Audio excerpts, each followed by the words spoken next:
Here we go, Steeler Nation. Welcome back to SteelersFix Daily, your go-to spot for everything black and gold. We've hit that crazy point in the offseason, roster cuts, surprise moves, and a whole lot of buzz around who's staying, who's going, and who might still be coming to Pittsburgh. And man, let me tell you, this is one of those weeks where being a Steelers fan feels like you're riding a roller coaster. Now let's start with the headline that shook a lot of people up. Corliss Waitman has officially beaten out Cameron Johnston for the punter job. Yeah, you heard that right. Waitman, the journeyman, the guy who's bounced around more than 5 NFL locker rooms, is now the Steelers punter. And honestly, it's not just a financial decision, though saving that $1.5 million net doesn't hurt. It's a football decision too. Johnston, look, he's a vet, he's been around, and he fought his way back from that brutal knee injury last season. Props to him for grinding, for getting back to full strength. He even told the media after OTAs, feeling really good, back out there practicing, punting fully.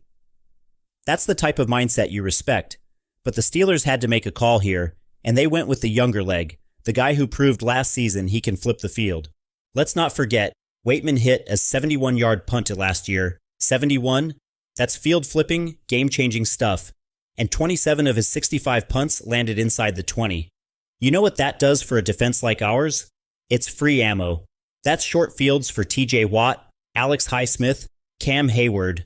That's what Mike Tomlin means when he says, the standard is the standard. Now I know some fans are going to roll their eyes. We're talking about punters? Yeah, we are, because in Pittsburgh, punters matter. Think back to Josh Miller in the early 2000s. Remember how many times that guy bailed us out, punting into the wind at Heinz Field? Or Daniel Sepulveda. Dude had a booming leg until the ACLs caught up with him. Jordan Berry, inconsistent as hell, but had some monster punts in key games. Presley Harvin III, big leg, struggled with consistency, but we all rooted for him.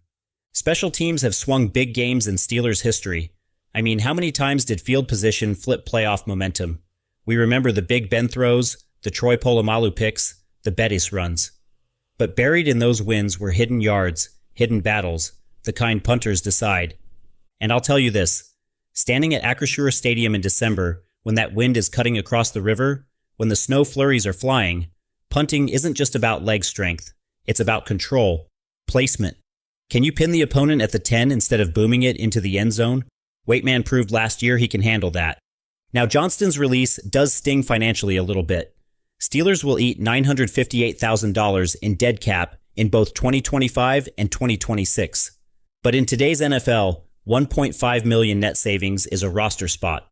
That's maybe a vet corner or depth on the O-line or a midseason signing when injuries pile up. Omar Khan's cooking, and you can see how every dollar matters. But here's my fan take. I like the call. I like Waitman's swagger. This dude has bounced around. Raiders, Broncos, Patriots, Dolphins, Saints. You name it, he's been there. But every time he's gotten another shot with Pittsburgh, he's gotten a little better, a little sharper, and now he's finally won the gig outright. That's a story you can root for. All right, enough punter talk. Let's keep it rolling, because this roster news doesn't stop. Will Howard update. Tomlin says Howard's getting positive reviews in his recovery. Now, if you followed camp, you know Howard's had a rough go. One bad center exchange cost him basically his whole preseason. That stings. For a rookie quarterback, every snap matters. But here's the silver lining. The Steelers are leaning toward not putting him on IR. That means they think he can be back soon enough to be worth keeping active. Why does that matter? Because if he hit IR with designation to return, he's out a minimum of 4 weeks. And in the NFL, 4 weeks can feel like a lifetime. Just ask Duck Hodges, who came out of nowhere when injuries piled up.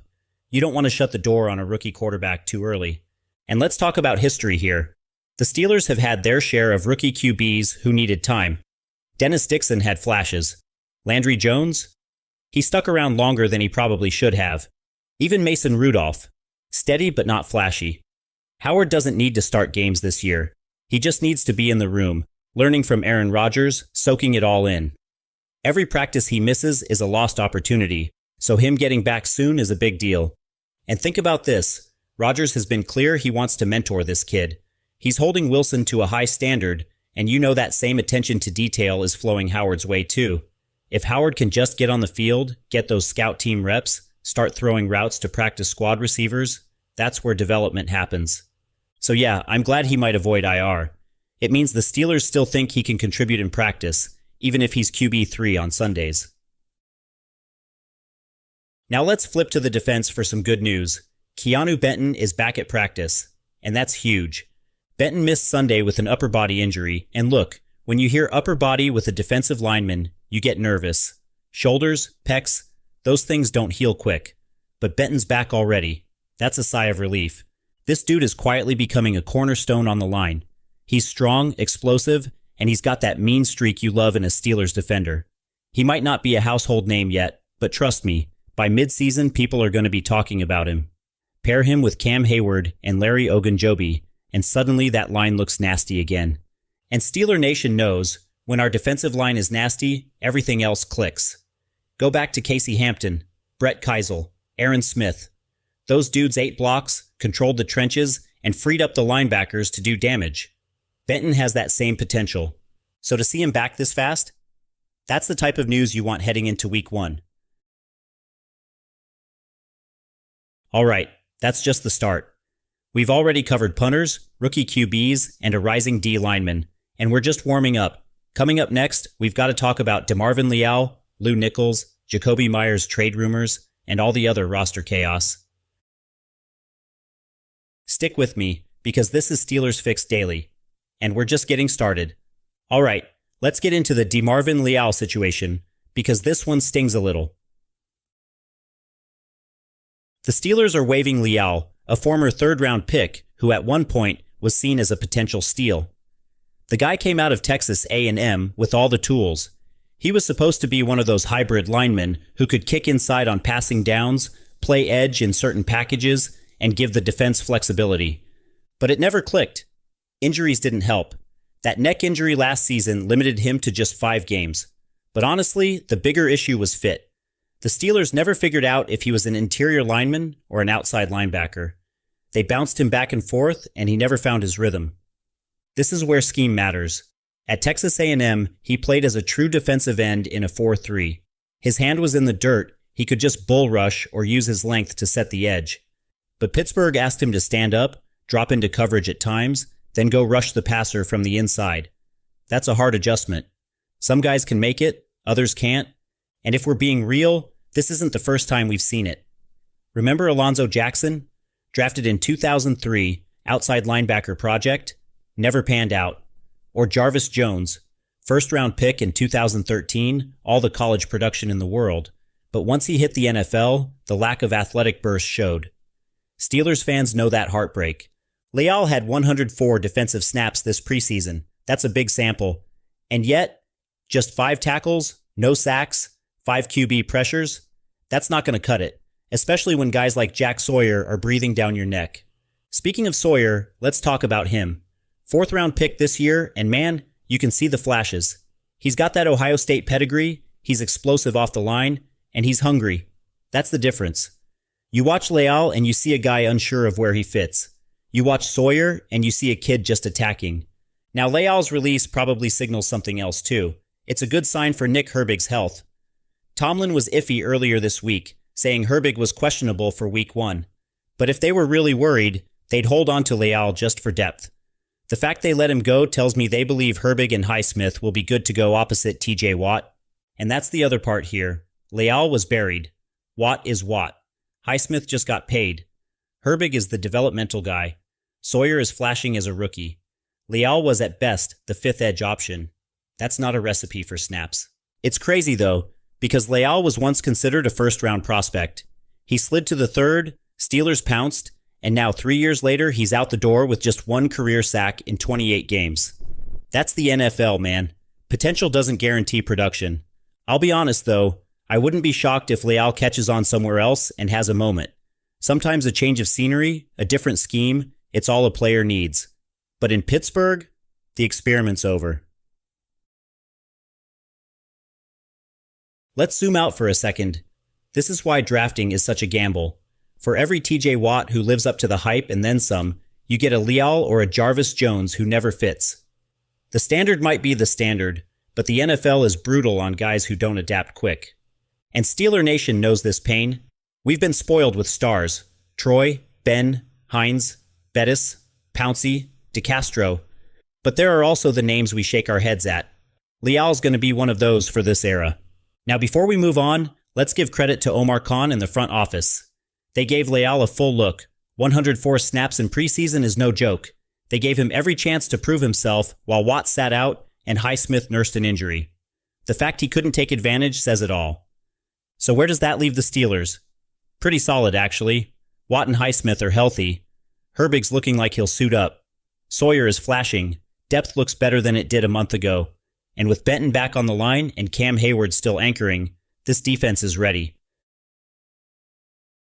But you know what this makes me think of? Steelers history is littered with these tweener experiments. Coaches love the idea of versatility, a guy who can play inside and outside, rush and cover. But Pittsburgh's best defenses? They've always been built on defined roles. Hampton 8 blocks, Polamalu freelanced, Harrison mauled tackles. Guys knew their lane. Leal never had a lane, and that's why his time's up. All right, deep breath. We've hit punters, quarterbacks, defensive linemen, and roster politics. But guess what? We're still only halfway through this roller coaster. Coming up, we're going to talk about Lew Nichols, the running back who flashed but got cut, plus Jakobi Meyers hitting the trade market, and what it all means for the Steelers' offense. Let's talk about Lew Nichols because this is one of those preseason heartbreak stories. Every year there's a guy who flashes, who becomes a fan favorite in the preseason, and yet doesn't make the final roster. This year that guy was Lew Nichols. Look at his numbers: 11 carries, 87 yards, almost 8 yards a pop. He had that electric 37-yard run against Tampa Bay where he burst through the hole and you could almost feel the crowd rise. He also caught 5 passes for 36 yards, including a tough diving grab in traffic. The dude was making plays, and he did it all while being a late arrival. Steelers signed him July 29th, a week into camp. That's tough. You're behind on installs, behind on chemistry, but Nichols still made noise. This is what he said after that 37-yarder. "I tried to get to the outside, stay up on my feet, but wish I would have just stayed vertical so I could punch it in for a touchdown." That's a guy hungry for more. That's a guy who gets it. But here's the reality. The Steelers' RB room is stacked. Najee Harris is the bell cow. Jaylen Warren is the lightning bolt. Anthony McFarland has carved out a role on special teams. There just wasn't room for Nichols, no matter how much he flashed.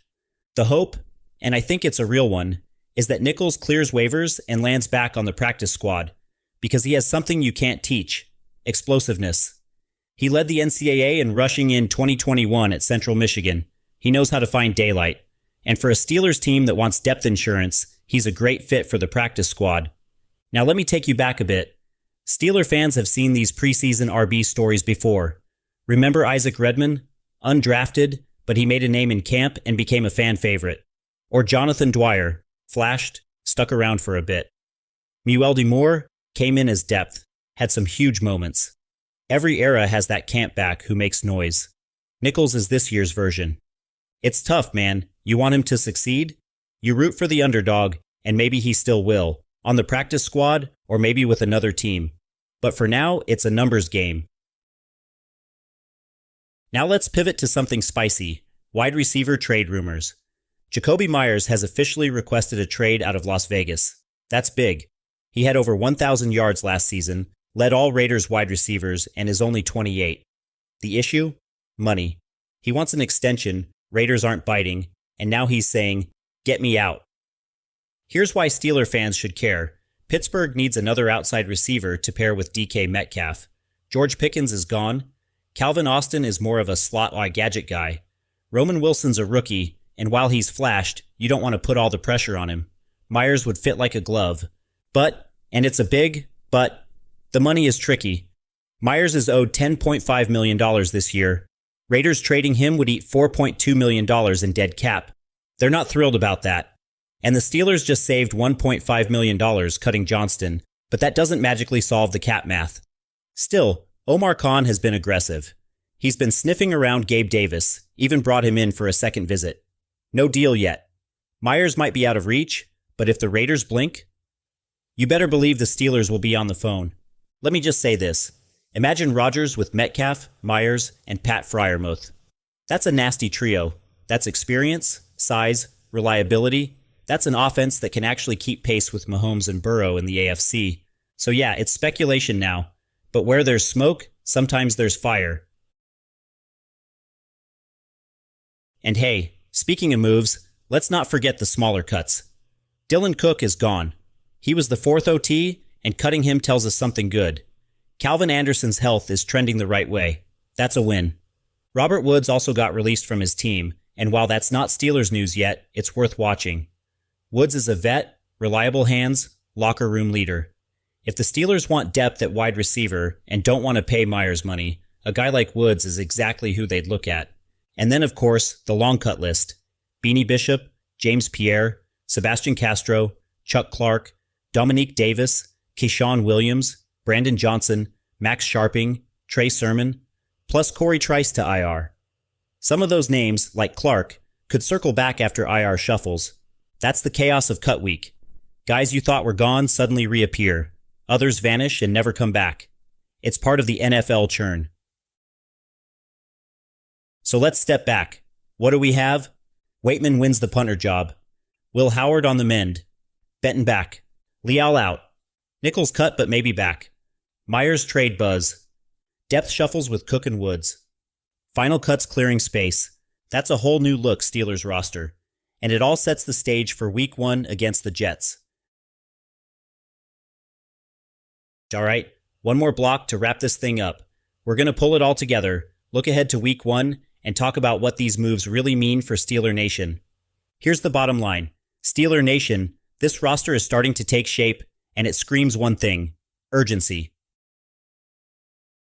The Steelers aren't messing around. They cut a veteran punter for a journeyman with a bigger leg.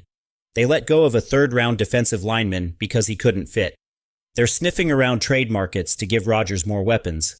Every move screams win now. And honestly, I love it. We've spent years watching this team play it safe, holding on to guys a year too long, being patient with projects, not this year, not with Rodgers in town, not with a defense that's ready to dominate. This front office is saying, if you can help us now, you're in. If not, you're gone. Think about it. Cam Hayward's window isn't infinite. TJ Watt's prime isn't forever. Rodgers has maybe 2 years left at a high level. This is the moment. The standard is the standard, but the window is the window too. And as a fan, you feel that urgency. You feel that energy. These cuts hurt because you root for guys like Leal, like Nichols. But they also tell you the bar is higher than ever. Now let's get real about Week 1. Steelers versus Jets. Rodgers versus Fields. Aaron in black and gold, facing the team that wanted him to save their franchise last year. You think he doesn't have that circled? You think he's not chomping at the bit to torch them in front of the whole league? Oh, it's personal. The defense? Watt and Highsmith off the edge. Benton back in the middle. Ramsey roaming deep. This unit looks ready to roll. And special teams? Corliss Waitman's leg could be the hidden weapon. I know it's only Week 1, but you can feel it. This team is different. The decisions being made right now, from punters to preseason stars to trade rumors, they all point toward a franchise that's not waiting. So buckle up, Steeler Nation. The cuts are done, the roster's almost set, and the journey begins in just a few days. Thanks for tuning in to SteelersFix Daily. Make sure you follow us on all platforms, check out the full article on SteelersFix.com, and hit that subscribe button. Until next time, this is SteelersFix, signing off. Here we go.